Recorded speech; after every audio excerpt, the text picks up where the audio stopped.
There's a particular kind of quiet that settles over a man when he retires. Not peaceful, exactly. More like the silence after a door closes and you're not sure if you locked it. I'd been living in that silence for 2 years when everything I thought I knew about my son-in-law started to unravel in the frozen food aisle of a Superstore in Barrie, Ontario. I remember it was a Tuesday in late February, the kind of cold that gets into your knuckles and stays there. I'd driven over to pick up a few things, some cheddar, a bag of rice, maybe a bottle of red if anything decent was on sale, and I wasn't thinking about much of anything. That's the thing about retirement. You stop expecting your days to surprise you. I was reaching for a box of President's Choice chicken broth when someone grabbed my arm. I turned around. It took me a moment to place her. Gwen Mallory, who used to live 2 streets over from us on Ferris Lane before she took a job as a registered practical nurse at Cedarview Long-Term Care. I hadn't seen her in maybe 4 years. She looked the same, more or less, a little tired around the eyes. She didn't say hello. She didn't ask how I was doing.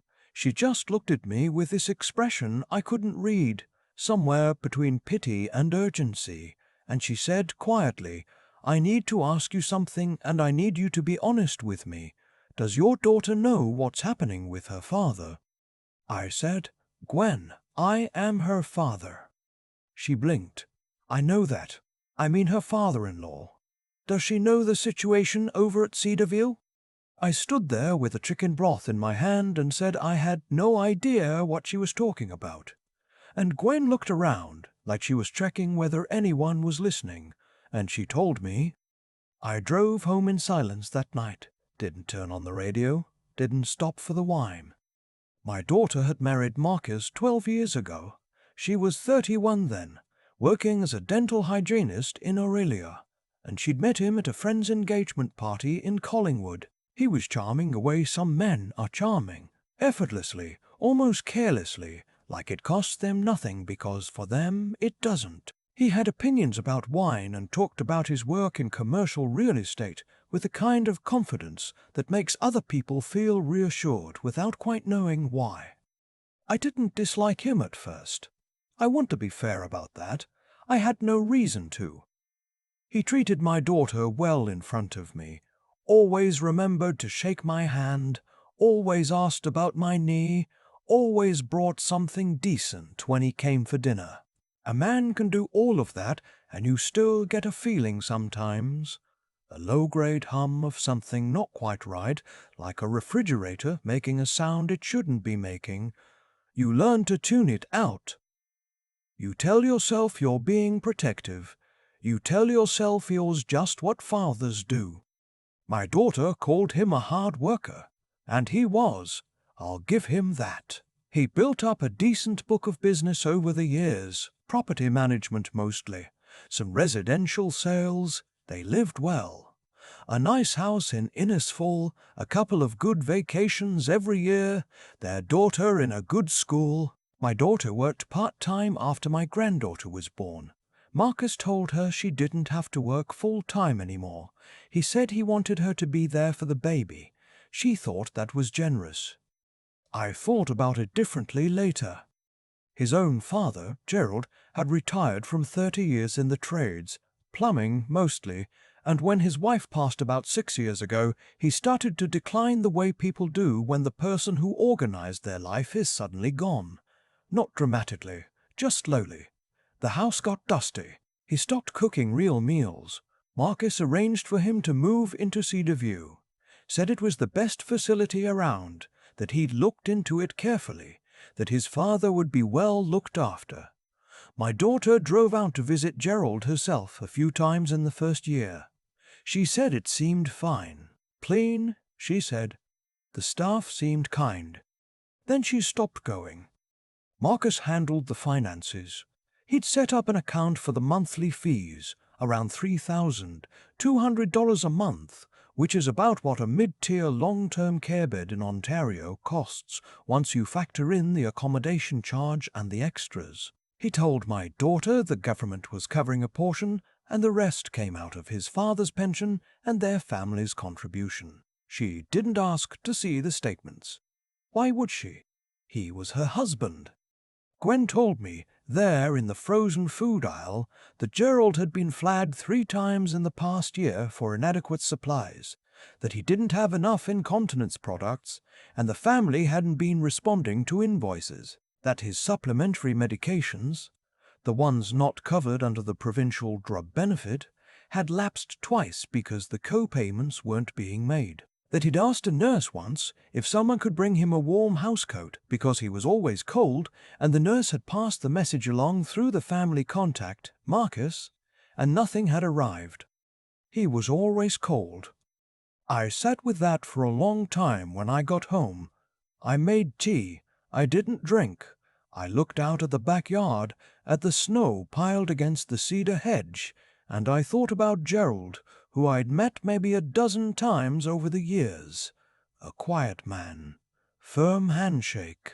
He used to bring butter tarts to Christmas dinner because he'd heard somewhere that my wife liked them, and he kept doing it even after she passed because he didn't know what else to bring, and I think he was just trying his best. I didn't call my daughter that night. I needed to understand what I was dealing with before I opened that door.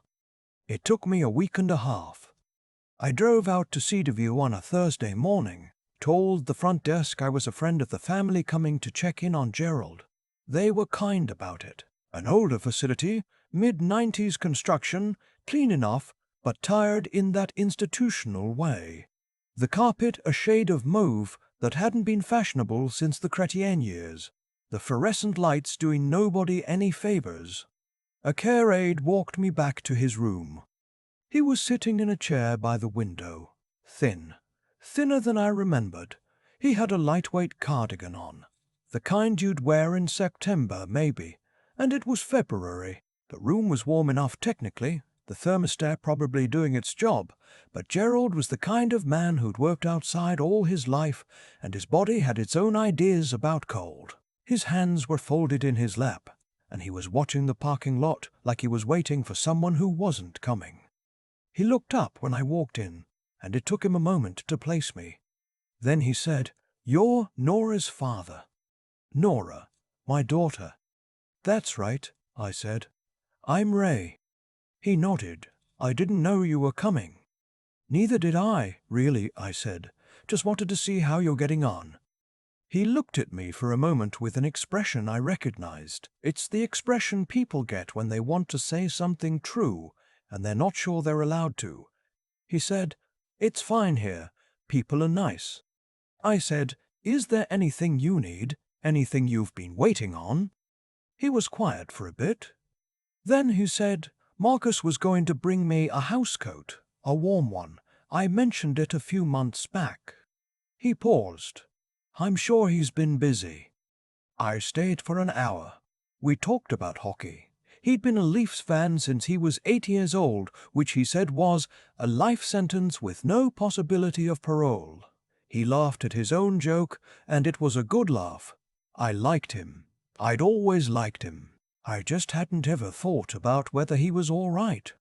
On my way out, I asked to speak with the care coordinator, a capable woman named Denise who clearly dealt with more than her share of difficult family situations and had the patient, deliberate way of speaking that comes from having to deliver uncomfortable information to people who don't want to hear it. She confirmed what Gwen had told me without saying anything she wasn't supposed to. The family account was in arrears. Not catastrophically, but significantly. They'd been carrying a balance for 7 months. Supplementary pharmacy invoices had gone unanswered. The family contact, listed as Marcus, had last been in to visit in October. It was February. I didn't say much. I thanked her. I drove to the Tim Hortons on Dunlop Street and sat in the parking lot for 20 minutes drinking a medium double that I didn't taste, trying to figure out what kind of man I was dealing with. I am not a person who jumps to conclusions. I spent 33 years as a land surveyor for the province, which is a job that teaches you to be precise about what you know and honest about what you don't. I didn't know yet what Marcus was doing with the money. It was possible there was an explanation, a cash flow problem, a clerical oversight. Things happen. But a man who lets his own father sit cold in a care home for months while the invoices pile up and doesn't bring him a housecoat, that man I wanted to look at more carefully. I asked my daughter if she'd been out to see Gerald lately. Casual, over the phone, a Wednesday evening. She said she'd been meaning to, that things had been busy, that Marcus kept saying he'd handle it. I said that sounded fine and changed the subject. I drove back to Cedarview the following Tuesday. I brought Gerald a housecoat, a good one. Heavyweight fleece from Marks, the kind that goes to mid-calf with deep pockets. $42. I also brought butter tarts from the bakery on Bayfield because it seemed right. We watched the last period of a Leafs game on the television in his room, and when they lost, which they did, Gerald said, "Same as it ever was," and I said, "Same as it ever was." On the way out, I asked Denise if there was a way for me to be listed as a secondary family contact. She said she'd need Marcus to authorize that. I said I understood and left her my number anyway. That was when I started to pay closer attention to Marcus. My daughter didn't know I'd been to Cedarview. I hadn't decided yet whether to tell her. What I was afraid of, and I'll admit this plainly, was that I'd say something too soon before I understood enough, and Marcus would find a way to reframe it. He was good at that. I'd seen it in small ways over the years. The way a conversation could shift when he was in the room. The way my daughter's version of events sometimes sounded slightly different on Monday than it had on Friday. I couldn't always put my finger on how he did it, but I knew enough to know I needed more than a housecoat and an overdue invoice before I sat down with my daughter. I have a friend from the Surveyors Association, now retired, who knows more about real estate transactions in Simcoe County than anyone I've ever met. His name is Reg. We have coffee most weeks, and I brought up, as casually as I could manage, whether he'd heard anything about Marcus's business lately.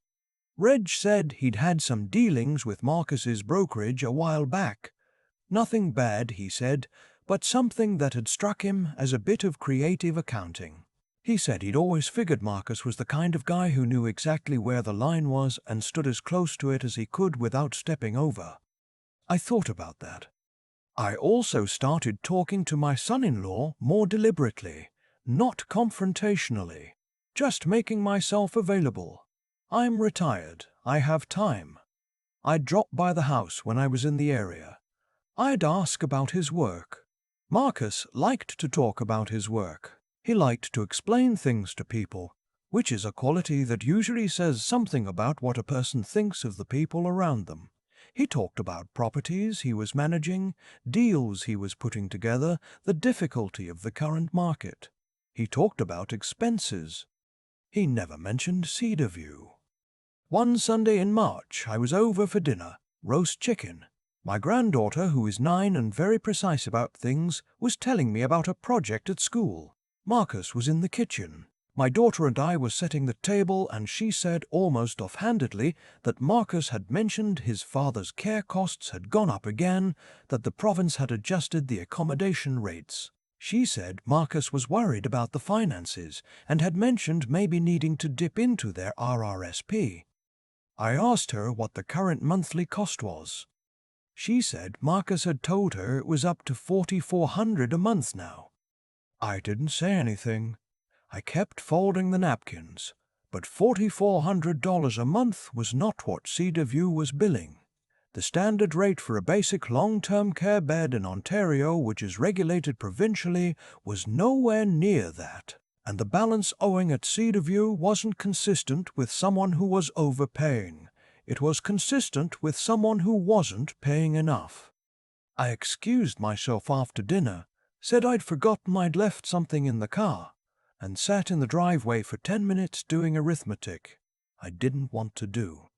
7 months of arrears, a gap of roughly $1,200 a month between what Marcus was telling my daughter the care cost and what it actually cost. 7 times $1,200. I'm not going to write that number out, but I sat in the driveway and looked at it and felt something go quiet and cold inside me. There's a financial elder abuse hotline in Ontario. I hadn't known that before I looked it up. There are also regulated resources through the Advocacy Centre for the Elderly, which is a legal clinic in Toronto that handles exactly these kinds of situations. I called the number. I spoke to someone patient and thorough who explained what documentation would be useful and what options were available to Gerald and to our family and in what order things would need to happen. I called Reg back and asked him to recommend a family law solicitor. He gave me 2 names without asking why I was asking, which is one of the reasons Reg and I have stayed friends for 30 years. I made one more trip to Cedar View before I talked to my daughter. I brought Gerald a second housecoat because the first one had been so appreciated, and a bag of butter tarts, and I sat with him and I told him, as gently and plainly as I could, that I was looking into some things and that I wanted him to know that he wasn't going to be left sitting in that chair waiting for something that wasn't coming. He looked at me for a long time. Then he said, I didn't want to make trouble for Marcus. I said, you didn't make any trouble, you just got cold. I told my daughter on a Saturday morning at my kitchen table while my granddaughter was at a birthday party. I put everything in front of her that I had. The care coordinator's billing statements that Denise had agreed to share with me once I'd explained the situation, the provincial rate sheet I printed from the ministry website, the notes from my call with the advocacy clinic. I laid it out like a surveyor lays out a boundary, methodically, without embellishment, line by line. She was quiet for a very long time. I watched her face go through several things: disbelief, then a kind of confused searching, like she was trying to find the version of the story where this made sense, where there was an innocent explanation. Then something that wasn't quite anger yet, but was the thing that comes just before anger. A stillness, very particular, that I had last seen on her face when she was 14 and had been lied to by someone she trusted. She said, he told me it was $4,400 a month. I said, I know. She said, for 7 months. I said, I know. She sat there. Then she said very quietly, his father is cold. I said, he has a housecoat now, a warm one. He's all right. She nodded slowly. She picked up the ministry rate sheet and looked at it without really seeing it. Then she put it down and said, I need to make a phone call. She called a lawyer, not the one I'd found, her own one, a woman she'd used years ago for a real estate matter who turned out to also handle family law. I sat in the kitchen and drank my coffee while my daughter spoke in the other room in that quiet, controlled voice people use when they are keeping themselves together through force of will. What followed was not clean or quick. These things never are. There were conversations I wasn't party to, and some I was. Marcus had an explanation, of course. There's always an explanation. He said the extra money had been going into an account for his father's future needs, that he'd been building a supplementary fund. He said my daughter had never asked to see the statements, which was technically true and also the most cynical possible defense. The solicitor's letter that arrived the following week appeared to change his understanding of how seriously this was being taken. The Cedar View arrears were cleared. A family friend with legal standing, I won't say more than that, was added to Gerald's care account as a secondary contact. Marcus's access to the family's joint finances was reviewed by my daughter and her lawyer in a process that I imagine was not pleasant for anyone involved. Gerald got a proper room review in April. The care coordinator, Denise, told me that a supplementary medication account had been set up to handle his pharmacy co-payments going forward, and that the family's standing at the facility was in good order. She said this in the professionally neutral way that care coordinators say things, but I thought I detected something underneath it, some small satisfaction, the particular relief that comes when a situation that has been quietly wrong for a long time is finally being set right. I drove out to see him on a Thursday in May. The snow was gone, and there was actual sunlight coming through his window for the first time since I'd been visiting. He had the housecoat on over his shirt. He looked better, less like a man waiting and more like a man living. We watched the end of a game. The Leafs were doing what the Leafs do, which is give you just enough hope to be genuinely disappointed. Gerald watched them blow a 2-goal lead in the third period with the serene resignation of a man who has survived worse, which at this point he had. When I got up to leave, he said, "You didn't have to do any of this." I said, "I know." He said, "Nora's lucky to have you." I said I was the lucky one, which I meant, and I drove home in the early evening light with the windows down and the radio on and the particular feeling of a man who has done something small that mattered. I've thought a lot about what Gwen said to me in that frozen food aisle, about why she stopped me. She said later that she'd been thinking about it for weeks, wondering if she should say something to someone, wondering if it was her place. She said she'd seen families let things go unaddressed for years because nobody wanted to be the one to say it out loud. She said she'd decided that if she ever ran into someone from Gerald's family, she'd say something. She ran into me. I think about that often, about how close it came to nothing happening at all. My daughter is navigating something difficult right now. I won't say more than that because it's hers to navigate, but she is doing it with her eyes open, which she couldn't do before, and that means something. My granddaughter is fine. Children are more resilient than we give them credit for, especially when the adults around them decide to stop pretending. And Gerald is warm. That's not a small thing. That's not nothing.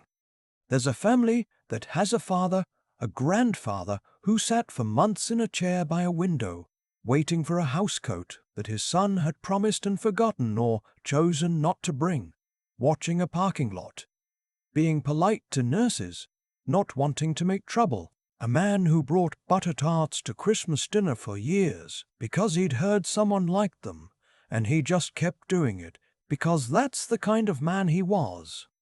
He deserved better than that. He deserved someone to notice. I'm glad I was in that aisle on that particular Tuesday in February. I'm glad I forgot to buy the wine. I keep thinking about the moment Gerald said, "I didn't want to make trouble for Marcus." That line has stayed with me longer than almost anything else from this whole situation. Because that's what happens, isn't it? The people who deserve the most consideration are often the ones least willing to ask for it. They were raised in a time when you kept your head down and didn't complain, and so they sit in a chair by a window in February wearing a September cardigan, and they tell themselves the housecoat is probably coming soon. What I've come to believe is that the way things turn out is rarely accidental. Marcus made choices. Small ones at first probably, a payment delayed here, a visit skipped there, a number inflated in a conversation with my daughter. Each one easy enough to justify in the moment. Each one a little further from the person he might have been. That's how it works. Not a sudden fall, but a slow drift, and by the time you notice how far you've gone, the current has been carrying you for a long time. I don't say that to excuse what he did. I say it because I think it's true, and I think understanding it matters more than being angry about it. My daughter did something hard. She looked at evidence she didn't want to see, and she let it change her understanding of her own life. That takes a particular kind of courage, not the dramatic kind, not the kind that announces itself, but the quiet, grinding kind that asks you to sit at a kitchen table on a Saturday morning and accept that something you trusted was not what you thought it was. She didn't flinch from it. She asked good questions. She found a lawyer. She made decisions based on what was true rather than what was comfortable.